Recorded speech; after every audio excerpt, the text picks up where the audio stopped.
Welcome back to the race recap. I am Joe, and this is your source for genuine, independent ski racing analysis from some American guy in his garage. Today's show is brought to you by... Welcome back to Joe the Dad, the YouTube channel. We scooter, we ski, we jump, more jumping, water skiing, batting practice, boats, jumping, more jumping, big jumps, wall rides, more batting, more jumping, more boating. Joe the Dad, the YouTube channel. Subscribe today. Brett, did we just use a commercial for the Joe the Dad YouTube channel on a show on our YouTube channel? Killing two birds with one stone. I'm on board. I like the way you're thinking. Today we are talking about Levi, race 2. We are going to go through all of the athletes that qualified for the second run in start order. Leading us off was Jessica Hilsner of Germany. She was 25th on day 1, 22nd today. The Germans, like I said yesterday, have a really strong slalom team right now. They had 4 girls in the second run. That was the most of any nation. When's the last time you can think of a race where the Germans had the most people in the second run? I think this is fantastic. Andrea Filzner, also of Germany. She got 18th on the day. She had a really fast second run. Good charging there. 18th for Filzner. Lorraine St. Germain, she lost her outside ski on the rollover. Tough day. Did not finish. Too bad for St. Germain. Paula Moltzen was next out of the gate. She looked tight second run. Didn't really have the fluidity in her skiing to be fast. She's holding on her edges a little bit long, and even at the edge shed when she comes into the turn, she looks a little stiff. There's not a lot of fluidity. So I just rallied off a bunch of lingo. For today's base skiing breakdown, I want to identify some of these turns. Base skiing breakdown. Breakdown. Breakdown. Breakdown. Breakdown. Breakdown to the board. For today's example, please imagine the gates on the main pitch at Levi. Today let's talk about early versus late pressure to start. So I've drawn in a line from a typical course. Now we have a gate here, okay? Here we have the completion of the first turn coming into initiation. Notice at the initiation above the rise line of the gate, and that the turn is mostly completed by the gate and then completion down here. Early versus late pressure. This is something you hear a lot on the World Cup. What does early pressure mean? Well, it can mean a lot of things. Early pressure could mean starting pressure in the outside ski right here. I would argue that's not a good place to start pressure in the ski. What that could be seen as early pressure. Early pressure could also be seen as pressure right here.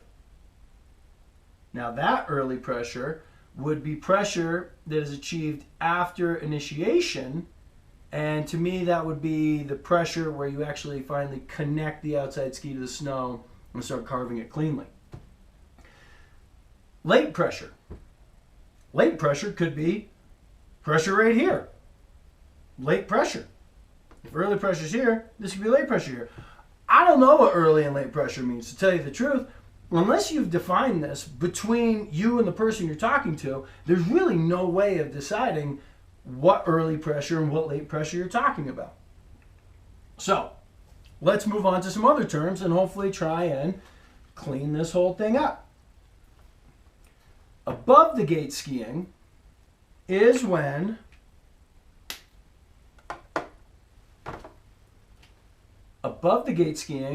most of the turn is done above the gate. And you have direction going towards the next gate in the course, going by or around the gate you're going by.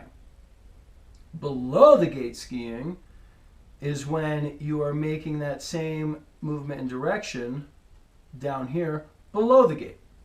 Above the gate skiing, the top of the turn is being completed above the gate. Below the gate skiing, most of the turn is being completed below the gate. Okay? Above the gate skiing probably has early edge pressure. The early edge pressure that is out here. Okay? I would argue that most below the gate skiing comes from early edge pressure, the kind that comes up here. If you start pressuring the ski here, you start bending the ski into the turn, then here you realize you've come in too early, now you have to release the ski, slide it here to the point you get it here, now you start carving below the gate. Early edge pressure can lead to below the gate skiing. Late edge pressure can lead to above the gate skiing. The contradictories in skiing are endless. Okay? Now let's get into holding onto the edges. Holding on the edges is when you have a later edge pressure, which can also be early, and you start making that turn, but you keep turning down into here, or you keep pressuring the skis here, where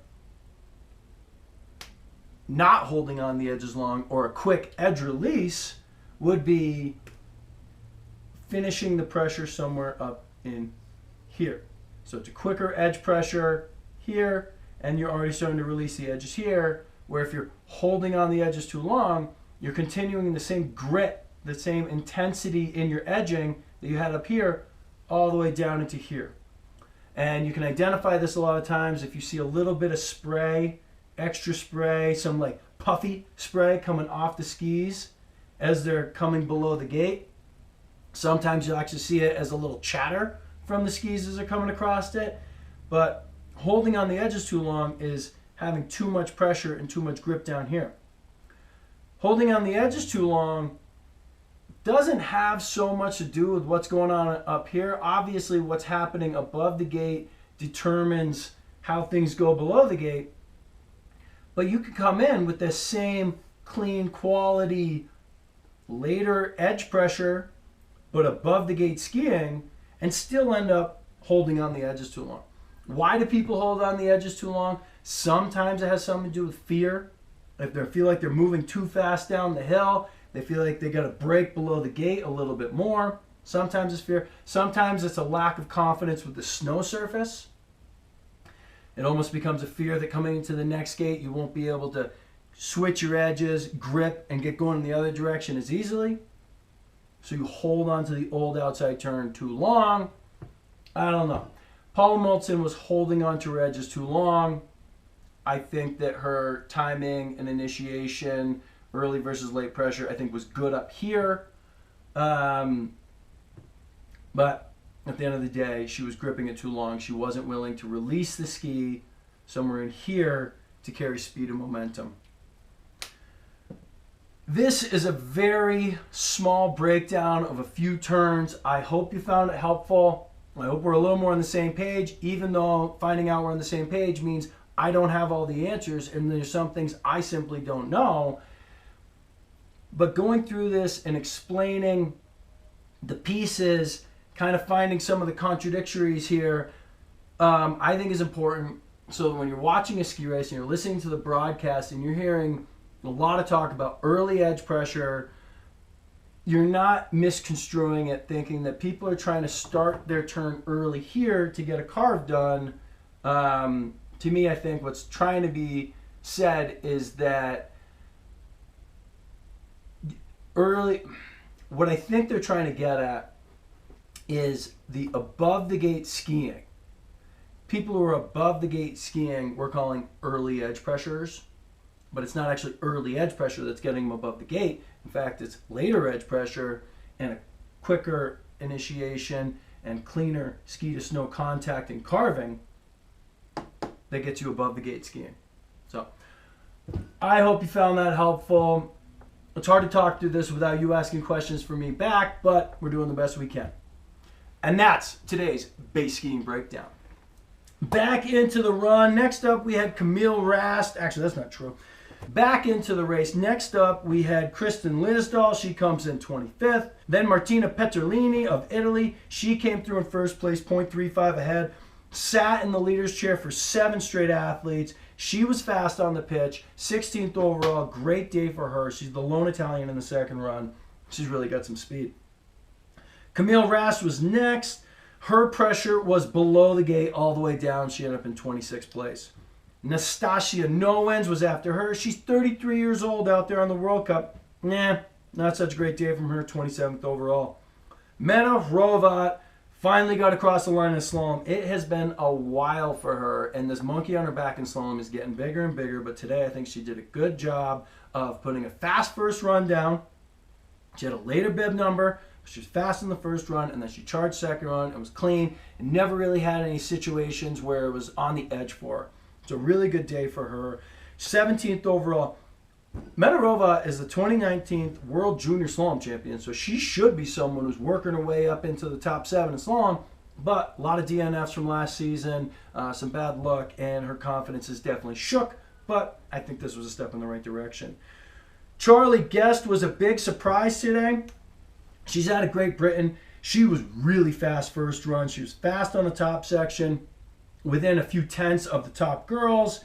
She was ugly at the bottom of the pitch, coming around the delay. She lost some time, ended up 20th place. Without that big mistake at the delay at the bottom of the pitch, though, she could have been top 15 today. There's some legit speed out of Charlie Guest. She's on Fisher, like Dave Riding, who's one of my favorite slalom skiers in the world, another Great Britain guy. Looking forward to seeing Charlie Guest out of Great Britain, or apparently Scotland is more accurate, in the future. She looks good. Ninja Dvornik out of Slovenia, bib 57, comes down 19th. Great day for her. Erin Milzinski out of Canada. You can see her ski doing a little extra chatter below the gate. So she's another girl who is holding on to her edges too long below the gate. Okay. Rika Hokkanen of Finland, she was bib 52 the first run. Didn't have a great second run. Ended up 28th on the day. But Rika Hokkanen of Finland is a legit slalom skier. Hopefully she can get it going. This thing's dead. We are down to one camera. Bummer. Thea Louise Kjærstad out of Norway. She came down at the first place, 0.22 ahead. She ends up 12th overall. She is a charger. I like the way she skis. She goes out hard. Good skiing from her. Andrea Schlokar was next. She did not have her accurate ski to snow contact like she's had. She was a little dirty coming into the turns. She gets 15th on the day. She was bummed. She's mad about it. She wants to be on that podium. She did pick it up at the final split and was really fast in the finish line, but her whole run all the way down didn't really have that spark that it had yesterday. But she'll come back. She'll be there. Katarina Trupe finally had the run like she's had in the past. She was smooth. She was floaty the way she goes down it. She improved her pressure. Yesterday we talked about how she had a really quick edge pressure, but it was all at the gate. Today, her pressure was much more above the gate, and actually she lengthened the pressure out a little bit more and was able to find some speed and some smoothness with that. She ends up 9th on the day. Fantastic. I'm super psyched. I'm feeling great because I feel like I'm calling a lot of these moves from the girls.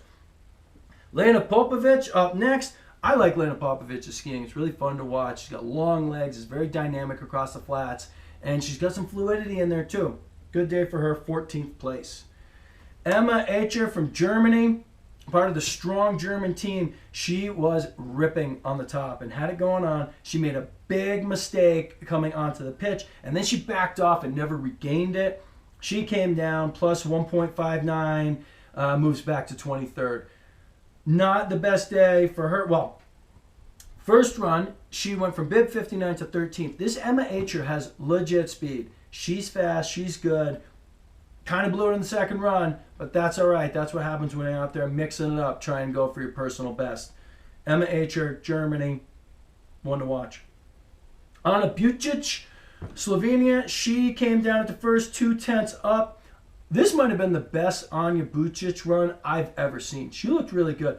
Again, she is running the Austrian slalom technique, which is where she faces her hips towards the next gate. When she's at the gate that she's cross blocking, her hips are already facing towards the next gate, versus a more traditional slalom technique where the hips are facing down the fall line when you're cross blocking, and then as you move across out the next gate, the skis turn underneath a square hip that's following down the hill.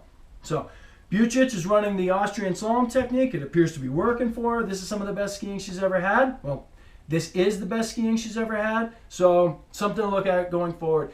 Go and look at these runs. Can you identify the Austrian slalom technique versus the traditional technique? Try and find it. If you have questions, let me know. I'll take you through it. Sarah Hector, not as good a day as yesterday. She was slow on the top of the pitch.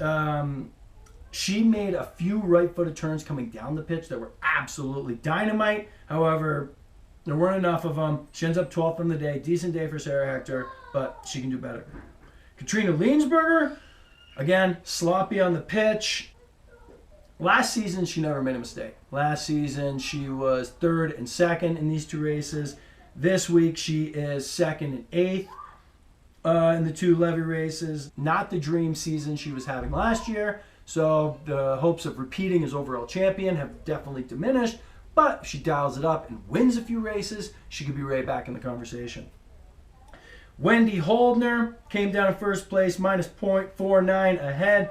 She got 4th place overall. I said it yesterday, Wendy looks like she's in mid-season form. She looked great out there. She was even a little cleaner today. She was fast out there today. She connected the whole trail together, did a great job, and should be back on that podium any minute. Katrina Huber comes down. She had a great first run, not as good of a second run. She moves back to 10th place. She got caught up on the pitch, did not have the goods. Dubovska out of Czech. She comes down in 2nd place, ends up 6th overall. I feel like I called this one yesterday when I said Dubovska is going to be a top 7 skier. Here she is, 6th place. She's a good skier. Best career result, Dubovska out of Czechoslovakia. I like her a lot. Lena Dürr, again, 3rd place today. Lena Dürr, she comes from 6th the first run, moves all the way up into 3rd. She was good through the delay at the bottom of the pitch. She didn't get her speed going like she did yesterday, as early in the race as she did yesterday, but she did enough. She made it up in the last 5 gates, got it done, was able to stay that 2/10 ahead of Wendy Holdner to get herself on the podium. But Lena Dürr, another German, 2 podiums in the last 2 days, 2 third places. I like her a lot, and she's got some good, fast skiing going on. Tveberg out of Norway. She goes 46 into 5th place first run with some extremely strong skiing. Yesterday, I kind of called out the Norwegians for looking a little weak. Tveberg today looked exceptionally strong first run. This is the same Tveberg who was 2nd on the 2nd run and sold in GS. So she's got multiple events going. She's really got something going on skiing really fast. She did fall, however, and when she fell, she bent up her what would have been outside knee. Now, it didn't twist, it didn't hyperextend, but the way it bent underneath her, it looked like maybe as the knee went this way, it might have gone too far. She was really ginger on that knee afterwards. The course worker asked her if she was okay. She said yes, but you could see on her face, you could see the way her weight was on that leg. It doesn't look good for Tveberg. I hope she's okay because she was about to have a dynamite season. Best of luck, best wishes to Tveberg. Send positive vibes. Anna Sven Larsen had another really fast first run. She made a huge mistake going into the delay at the bottom of the pitch. She comes down 1.45 out into 8th place, ends up 11th on the day. The look on her eyes in the finish line, though, said, watch out in Killington. Sven Larsen is ready to go this year. Michelle Gissine, turns out she has mononucleosis, which causes her to have a hard time having enough energy for second runs. To me, the energy looked like it was their second run. However, she was holding on her edges a little too long on the pitch. She comes down, gets 5th overall. At that point, Gissine doesn't win the run, and Lena Dürr's on the podium. I was jumping out of my seat. I was super excited. That was my big emotional moment for the day. Michaela Schifrin was up next. She comes down into first place. She had an uncharacteristic mistake moving onto the pitch today. Kind of like yesterday, to tell you the truth. So I guess it's not that uncharacteristic since she did it 2 days in a row. However, this mistake was a little bit bigger, but her recovery was quicker, and she got right to it and was fast down the pitch. Then comes Petra Vahova. She was the fastest on the top flat.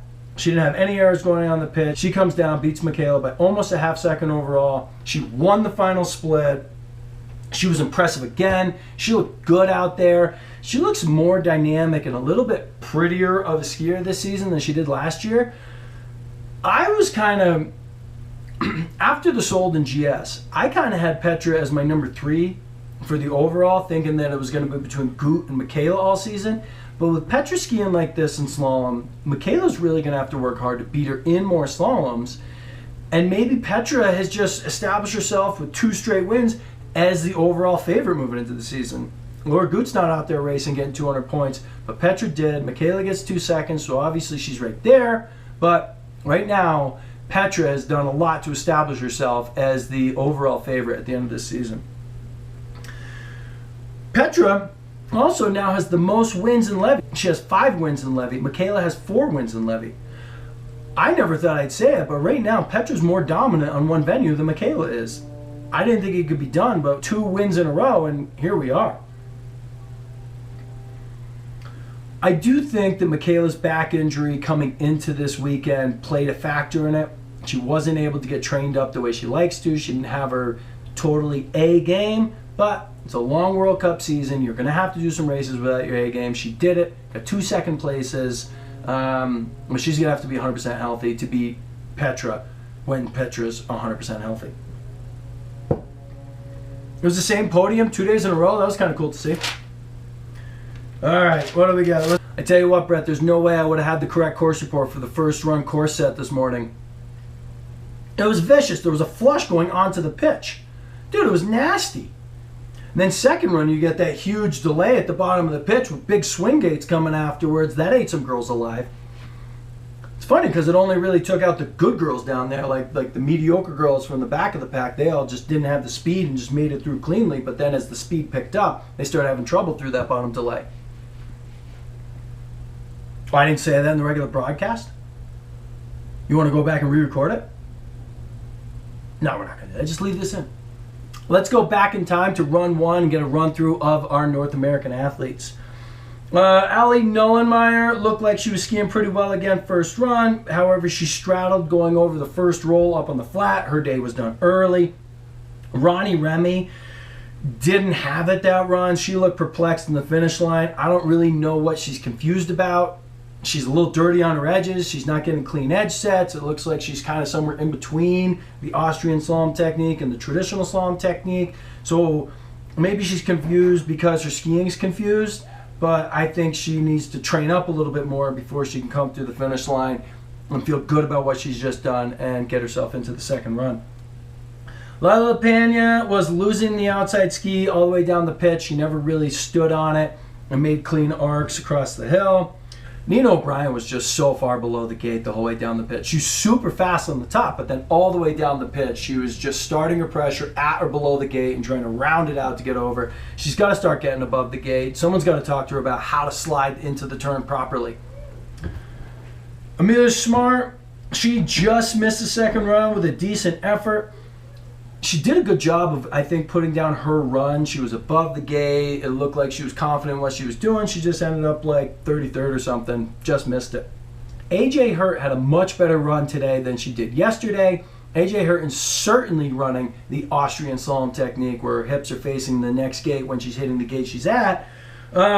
She came down into 30th place. There was a glimmer of hope for her to make it. However, some of those later girls came down and really smoked it. And Twyberg moved from bib 46 into 5th.